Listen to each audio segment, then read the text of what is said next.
সবাইকে আসসালামু আলাইকুম।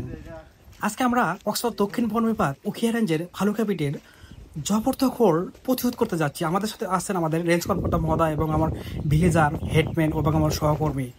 এবং দেখেন জবরদখল সংরক্ষিত বনভূমি তারা কীভাবে জবরদখল করে সেই দৃশ্যগুলো দেখেন। এটা হলো প্রথমত এলাকার যে প্রভাবশালী ব্যক্তি থাকে সেই প্রথমে এই সংরক্ষিত বনভূমি প্রথমে তারা পলিথিন দিয়ে ঘেরা দেয়, তারপর একটা অভাবগ্রস্ত এবং দুস্থ মহিলা এই ঘরে তুলে দেয় যাতে করে তারা একটা সিম্পতি অর্জন করতে পারে। আমরা যখন উচ্ছেদে যাই তখন থাকে বিভিন্ন ধরনের হুমকি, আর দ্বিতীয় থাকে এই মহিলাদের কান্নাকাটি। সব মিলে বাংলাদেশের বন বিভাগ সর্বোচ্চ চেষ্টা করে এই জবরদখলগুলো প্রতিরোধ করার জন্য। সেই ক্ষেত্রে আপনাদের সকলের সহযোগিতা একান্তই কাম্য এবং আপনাদের সকলের সহযোগিতাই পারে আগামী প্রজন্মকে একটা সুন্দর পরিবেশ দান করতে। আপনারা হয়তো জানেন না যে বনভূমি যদি পৃথিবীতে না থাকে তাহলে কোনো প্রাণীর অস্তিত্ব থাকবে না।